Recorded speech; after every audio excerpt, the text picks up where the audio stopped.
창세기 12장은 성경 전체에서 매우 중요한 전환점이 됩니다. 하나님께서 아브라함을 부르시는 이 장면은 인류의 역사 속에서 새로운 구속의 여정이 시작되는 지점입니다. 하나님의 부르심은 단지 한 명의 인생을 바꾸는 것이 아니라 모든 민족에게 복이 되는 계획의 출발이었습니다. 오늘날 우리도 삶의 익숙한 자리를 떠나 새로운 믿음의 여정으로 나아가라는 하나님의 부르심을 받고 있습니다. 이 말씀을 통해 과연 우리는 삶 속에서 하나님의 부르심에 어떻게 응답할 것인지 한번 생각해보는 귀한 시간이 될 수 있기를 주님의 이름으로 축원합니다. 그럼 이제 다 같이 아브라함의 믿음의 여정 속으로 한번 들어가 보도록 하겠습니다. 자, 첫 번째, 하나님의 부르심은 떠남에서 시작되었습니다. 하나님의 부르심은 아브라함의 떠남에서 시작되었어요. 우리 다 같이 본문 1절에서 3절까지를 봉독하겠습니다. 본문 1절에서 3절 말씀입니다. 여호와께서 아브라함에게 이르시되 너는 너의 고향과 친척과 아버지 집을 떠나 내가 내게 보여줄 땅으로 가라. 내가 너로 큰 민족을 이루고 내게 복을 주어 내 이름을 창대하게 하리니 너는 복이 될지라. 너를 축복하는 자에게는 내가 복을 내리고 너를 저주하는 자에게는 내가 저주하리니 땅의 모든 족속이 너로 말미암아 복을 얻을 것이라 하신지라. 아멘. 하나님은 아브라함에게 익숙한 곳을 떠나라고 명령하셨습니다. 본토, 친척, 아비의 집, 이것을 떠난다는 것은 지금까지의 모든 정체성, 그리고 안전함, 그리고 익숙함을 다 내려놓으라는 의미입니다. 이 떠남은 단지 물리적인 이동만을 말씀하신 것이 아니었습니다. 신앙의 결단이고 전적인 신뢰였습니다. 하나님은 아브라함에게 어디로 가야 할지를 말씀하지 않으셨습니다. 명확히 알려주지 않으셨어요. 내가 내게 보여줄 땅으로 가라라고만 말씀하셨습니다. 그런데 보여줄 땅은 미래 완료형으로 쓰였습니다. 그것이 무슨 말이냐? 미래에 하나님께서 반드시 보여주신다는 말씀이에요. 아브라함을 그냥 보내신 것이 아닙니다. 이미 예비해 놓고 아브라함을 보내신 것이에요. 내가 내게 보여줄 땅으로 가라. 이 말씀은 미래 완료형으로, 확정된 완료형으로 보내셨습니다. 아브라함은 최종 목적지가 어딘지 전혀 알 수 없는 상태에서 자신이 살던 땅을 떠났지만 그에게는 확신이 있었습니다. 왜냐하면 그 명령이 하나님의 명령이었기 때문입니다. 그에게 있어서 인식은 나중이었어요. 믿음이 먼저였습니다. 그래서 발걸음을 내딛었습니다. 순종은 얼마만큼을 갖느냐에 달려있는 것이 아닙니다. 과연 발걸음을 내딛었느냐, 내딛지 않았느냐에 달려있는 것이에요.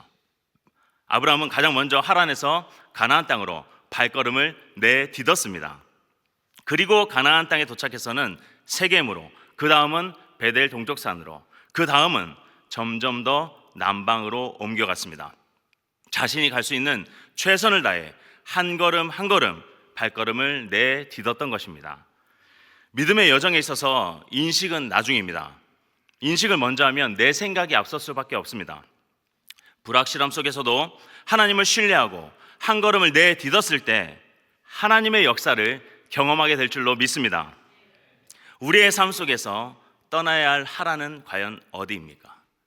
우리의 삶 속에서 하나님께서 이끄시는 가나안 땅은 과연 어디입니까? 지금 우리는 하나님의 그 명령과 그 말씀에 귀를 기울여야 할 때입니다. 지금 아브라함의 모습을 보니까 미디안 광야를 떠났던 모세의 모습이 떠오릅니다. 하나님께서 모세를 부르실 때도 마찬가지의 모습이었습니다. 모세는 미디안 광야에서 양을 치던 중에 떨기나무 불꽃 가운데에서 부르심을 받았습니다. 하나님은 그에게 익숙한 광야 생활을 떠나 애굽이라는 두려운 곳으로 떠나라고 명령하셨습니다. 모세는 처음엔 두려웠습니다. 걱정이 됐습니다. 거절했습니다. 그러나 결국 하나님의 명령에 순종하였습니다. 이스라엘 백성을 해방시키는 도구로 쓰임받게 되죠. 이처럼 부르심은 떠남에서 시작되는 거예요. 그 떠남은 위대한 하나님의 일을 경험하게 되는 첫 발걸음이 되는 것입니다. 예수님은 어떠셨습니까? 예수님은 죄가 없으심에도 불구하고 침례 요한에게 침례를 받았습니다. 하나님의 의를 이루기 위해 순종하셨던 것이에요. 하나님의 뜻을 위해 자신을 겸손하게 내려놓으셨습니다. 침례 직후에는 또 어떠셨습니까? 예수님은 즉시 광야로 가셔서 시험을 받으셨습니다. 이것은 단지 장소의 이동만이 아닙니다. 공생애라는 순종의 길을 향한 즉각적인 발걸음이었습니다. 그 모진 고통과 시험이 기다리고 있는 그 사역의 길에 적극적으로 순종하신 것입니다. 그렇기에 우리의 삶 속에서 떠나야 될 하나는 꼭 장소만을 의미하는 것이 아닙니다. 우리 삶의 모든 영역, 전 영역에서 아직도 내가 붙들고 있는 그 모든 것, 아직도 발걸음을 떼지 못한 그 모든 것이 다 해당된다는 말씀입니다. 그것을 찾아야 돼요. 그것을 찾으시길 바랍니다. 그리고 하나님께서 이끄시는 가나안 땅으로, 그곳으로 지금 즉시 발걸음을 옮길 수 있기를 주님의 이름으로 축원합니다. 믿음의 여정 두 번째, 하나님의 약속은 부르심과 함께 주어집니다. 하나님의 약속은 부르심과 함께 주어집니다. 우리 다 같이 본문 2절과 3절을 봉독하도록 하겠습니다. 본문 2절과 3절을 다시 한번 봉독하겠습니다. 내가 너로 큰 민족을 이루고 내게 복을 주어 내 이름을 창대하게 하리니 너는 복이 될지라. 너를 축복하는 자에게는 내가 복을 내리고 너를 저주하는 자에게는 내가 저주하리니 땅의 모든 족속이 너로 말미암아 복을 얻을 것이라 하신지라. 아멘. 내가 너로 큰 민족을 이루고 내게 복을 주고 내 이름을 창대하게 하리니 너는 복이 될지라. 이 약속은 아브라함의 후손뿐 아니라 모든 민족이 복을 받게 되는 궁극적인 메시아적 언약의 시작입니다. 하나님의 약속은 단지 축복에서 머무는 것이 아니라 너는 복이 될지라라는 사명을 담고 있습니다. 우리는 복을 받은 존재에서 복을 흘려보내는 존재로 부르심을 받았다는 것입니다. 그리고 다음으로 이어지는 말씀은 메시아적 언약의 핵심 선언입니다. 너를 축복하는 자에게는 내가 복을 내리고 너를 저주하는 자에게는 내가 저주하리니 땅의 모든 족속이 너로 말미암아 복을 얻을 것이라. 하나님께서는 아브라함에게 약속하신 이 메시아적 언약을 이루시기 위해 어떻게 하시는 분이십니까? 끝까지 돌보시고 지켜주시는 분이라는 말씀입니다. 왜냐하면 아브라함은 하나님의 언약을 이루어갈 이스라엘의 대표 선수였기 때문입니다. 그래서 하나님께서는 아브라함과 함께하는 자들은 돌보시고 아브라함을 저주하는 자들은 벌하신다는 것입니다. 즉 하나님의 언약의 이 말씀을 성취하시기 위해 늘 함께 하신다는 것이에요. 지금 우리도 마찬가지입니다. 하나님께서는 우리와 지금 이 순간도 앞으로 영원 무궁토록 우리가 하나님을 만나 뵙게 될 그날까지, 주님께서 오실 그날까지 우리와 늘 함께 하신다는 것이에요. 이것을 믿으시길 바랍니다. 그런데 여기서 가장 중요한 것은 그로 말미암아 땅의 모든 족속이 복을 받을 것이라는 말씀입니다. 갈라디아서 3장 8절에는 이런 말씀이 기록되어 있습니다. 또 하나님이 이방을 믿음으로 말미암아 의로 정하실 것을 성경이 미리 알고 먼저 아브라함에게 복음을 전하되 모든 이방인이 너로 말미암아 복을 받으리라 하였느니라. 바울은 분명히 하나님께서 아브라함에게 복음을 전했다고 기록하고 있습니다. 지금 우리가 살펴보고 있는 이 본문이 복음이라는 말씀입니다. 우리에게 하나님의 부르심이 얼마나 감사하고 또 감사한 일인지 이 아브라함을 보면 더욱 명확해지는 순간입니다. 모든 민족이 너로 말미암아 복을 받으리라. 이 말씀이 예수 그리스도 안에서 완성된 구속의 이야기라는 말입니다. 아브라함의 믿음은 예수 그리스도를 믿는 믿음의 모델이 되었습니다. 그의 후손을 통해 온 열방이 복을 받게 되었습니다. 그래서 우리도 이 복을 받은 존재에서 그 복을 흘려보내는 존재로 변화해야 하는 것입니다. 그렇게 복음의 은혜가 열방을 향해 흘러갈 수 있도록 함으로써 땅의 모든 족속이 하나님의 복을 받을 수 있도록 우리는 그렇게 순종해야 하는 것입니다. 그래서 우리에게 주신 이 선교적 사명이 값진 거예요. 우리 교회 공동체에게 주신 이 선교적 사명이 값진 것입니다. 우리는 이 사명을 계속해서 이루어가면 될 것입니다. 그런데 여기서 한 가지 생각을 해봐야 될 것이 있습니다. 우리의 삶은 어떻게 해야 되겠습니까? 선교를 교회 안에서만 이루어 가시겠습니까? 선교를 교회 안에서만 이루어가는 그러한 사명으로 한정해 버리시겠습니까? 우리의 삶을 통해서도 복음의 은혜가 흘러가야 되는 것입니다. 그래서 어떻게 하면 그렇게 할 수 있는지를 배워야 합니다. 그것이 바로 양육이에요. 전도 폭발, 카이로스, 풍상, 풍비, 셰퍼드 라이프, 제자 훈련. 이 모든 과정이 교회의 선교적 비전에 동참함과 동시에 내 삶 속에서 어떻게 하면 그 선교적 비전을 이루어갈 수 있는지를 배우는 것입니다. 거부하지 마십시오. 미루지 마십시오. 지금 배우시길 바랍니다. 알아야 행동할 수 있습니다. 그렇지만 아는 것보다 더욱 중요한 것은 이 모든 것이 하나님을 사랑하는 마음에서 비롯돼야 한다는 것입니다. 그 마음이 없으면 이 또한 다 일이 될 수 있는 거예요. 우리는 일을 하려고 모인 사람들이 아닙니다. 하나님을 사랑하고 이웃을 사랑하며 하나님의 나라를 이루어가기 위해 모인 사람들인 줄로 믿습니다. 예수님께서도 하나님께 대한 깊은 사랑을 이렇게 나타내셨습니다. 요한복음 14장 31절을 보면 나는 아버지를 사랑하는 줄을 세상이 알게 하려 하노라. 내가 아버지께서 명하신 대로 행하노라. 무슨 말씀입니까? 예수님께서 하나님을 사랑하는 그 마음을 세상이 알게 하기 위해 내가 아버지의 말씀대로 행하노라. 순종입니다. 여기서 예수님은 하나님께 대한 사랑을 말씀에 대한 적극적인 순종으로 표현하셨어요. 사랑하는 성도 여러분, 하나님께 대한 사랑의 반응이 순종으로 이어질 때 그것이 값진 고백이 되는 줄로 믿습니다. 우리 모두 하나님을 진실되게 사랑하고 또한 말씀에 대한 순종으로 그 마음을 고백할 수 있기를 주님의 이름으로 축원합니다. 자, 세 번째, 아브라함의 믿음은 순종으로 드러나고 있습니다. 아브라함의 믿음은 순종으로 드러나고 있습니다. 우리 다 같이 본문 4절과 5절을 봉독하겠습니다. 4절과 5절 말씀입니다. 이에 아브라함이 여호와의 말씀을 따라갔고 롯도 그와 함께 갔으며 아브라함이 하란을 떠날 때 75세였더라. 아브라함이 그의 아내 사레와 조카 롯과 하란에서 모은 모든 소유와 얻은 사람들을 이끌고 가나안 땅으로 가려고 떠나서 마침내 가나안 땅에 들어갔더라. 아브라함은 말씀을 듣고 그 말씀대로 떠났습니다. 믿음은 말만 하는 것이 아닙니다. 순종으로 증명하는 거예요.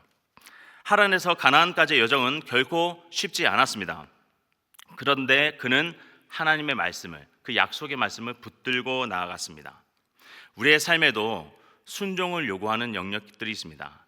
그 삶의 영역들이 직장, 가정, 교회, 미래에 있을 모든 결정들 속에서 우리는 말씀을 붙들고 순종해야 합니다.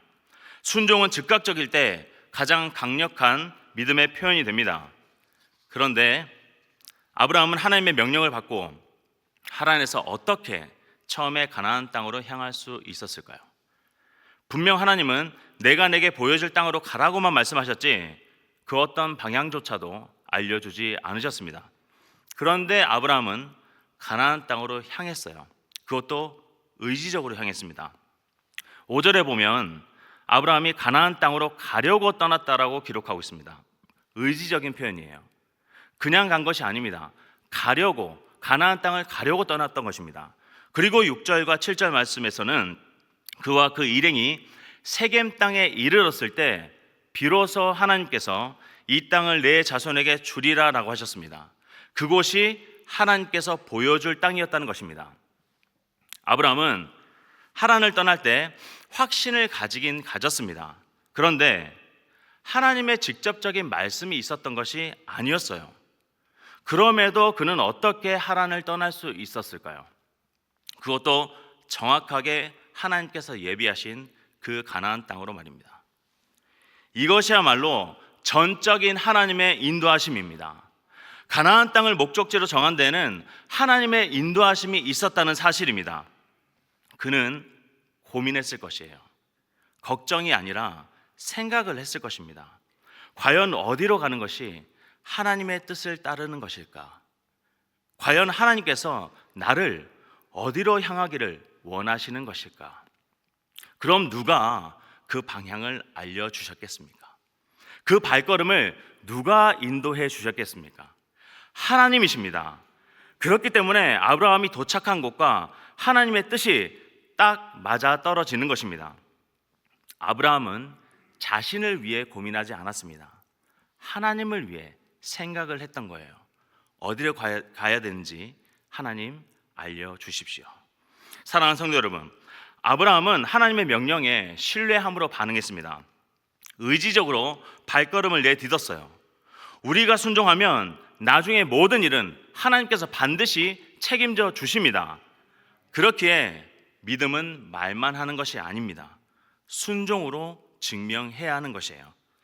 이것은 나의 신앙을 증명하는 일이기도 하지만 더욱 중요한 것은 우리의 순종이 모든 사람들에게 하나님의 살아계심을 증명하는 모습이 된다는 사실입니다. 왜냐하면 우리가 순종하면 하나님께서는 100% 역사를 나타낼 것이기 때문입니다. 하나님의 영광이 나타나는 것이에요.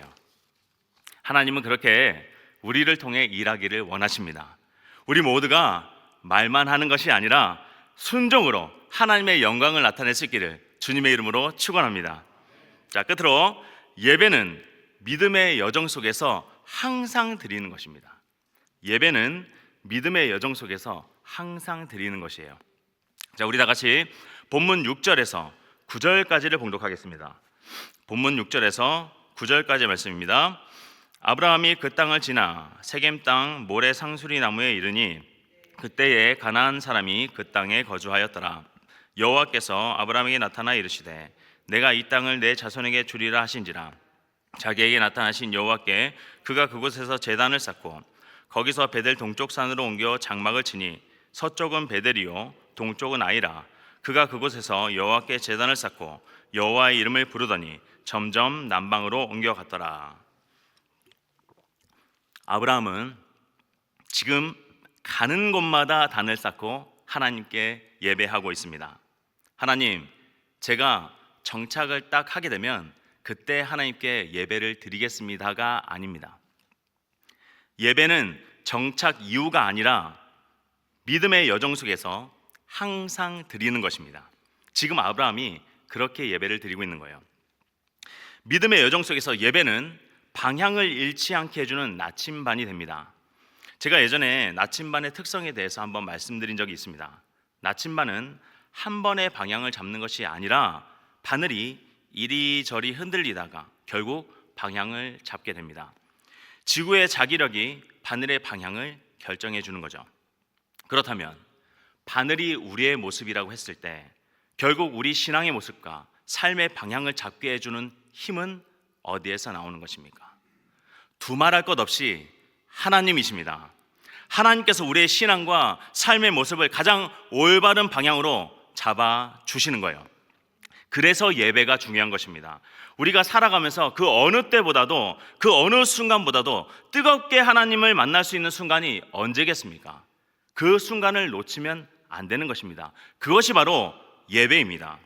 믿음의 여정 속에서 예배가 중요한 이유는 말씀과 기도와 찬양이 살아서 온전히 하나님께 영광을 올려드리는 그 순간을 하나님께 드림으로 하나님과 우리가 그 만남을 가지는 순간이 되는 것입니다.